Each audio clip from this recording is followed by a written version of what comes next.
Call తో మీ బంగారాన్ని విడిపించి ప్రెజెంట్ మార్కెట్ రేట్ కే కొని బ్యాలెన్స్ అమౌంట్ ని క్యాష్ గా లేకపోతే సమానమైన బంగారాన్ని మీకిస్తుంది అక్షయ గోల్డ్ హబ్.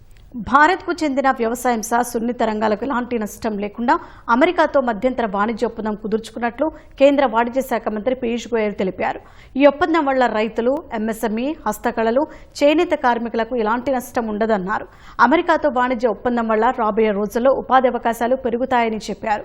అమెరికాకు చెందిన మద్యం, సౌందర్య సాధనాలు, వైద్య పరికరాలపై సుంకాల రాయితీ ఉంటుందని పీయూష్ గోయల్ వెల్లడించారు.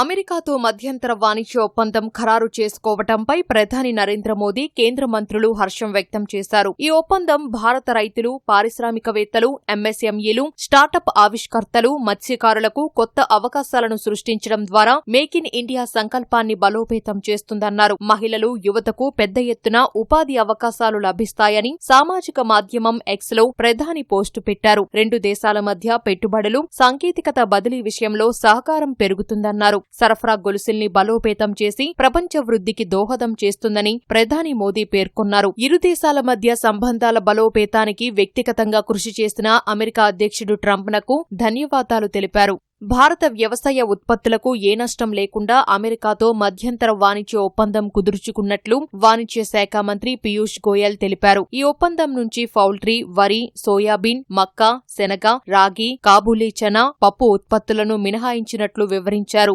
భారతీయ వస్త్రాలు, పాదరక్షలు, ప్లాస్టిక్ రసాయనాలపై అమెరికా విధించే సుంకాలను 50% నుంచి 18% తగ్గినట్లు తెలిపారు. పోటీ దేశాలతో పోలిస్తే భారత్ పైనే అమెరికా సుంకాలు తక్కువ ఉన్నాయని పీయూష్ గోయల్ తెలిపారు. భారత్ నుంచి బోయింగ్ సంస్థ భారీగా విమాన విడిభాగాలు కొనుగోలు చేయనుందని వెల్లడించారు. అమెరికా సోయాబీన్ నూనె విషయంలో కోటా ఆధారిత మినహాయింపులు ఉంటాయని తెలిపారు. పరిమితి దాటితే అధిక టారిఫ్ అమలవుతుందని కేంద్ర మంత్రి వెల్లడించారు.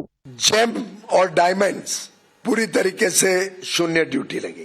फार्मास्यूटिकल प्रोडक्ट्स जो भारत से दवाइयां बड़े रूप में जाती हैं, लगभग $13 बिलियन की, उस पे शून्य ड्यूटी लगेगी. स्मार्टफोन्स जो भारत से बड़े रूप में अमेरिका जाते हैं, शून्य ड्यूटी ही लगी रहेगी.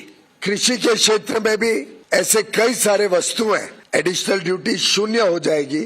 उदाहरण के लिए स्पाइसेस, चाय, कॉफी और उसमें से बने वस्तु, कोपरा यानी कोकोनट और coconut oil, vegetable wax, areca nut, Brazil के नट, कैशू नट, चेस्टनट, कई सारे फल और कई सारी सब्जियां, अब ये सभी वस्तुओं पर जो हमारे किसान भारत में बनाते हैं, इस पर अमेरिका में रेसिप्रोकल टैरिफ 50% से घटकर शून्य हो जाएगा. ఈ ఒప్పందం భారత్, అమెరికా మధ్య పరస్పర ప్రయోజనకరమైన వాణిజ్య భాగస్వామ్యాన్ని సాకారం చేస్తుందని విదేశాంగ మంత్రి జైశంకర్ పోస్టు చేశారు. ఇది భారత ఎగుమతిదారులకు కొత్త అవకాశాలను సృష్టిస్తుందన్నారు.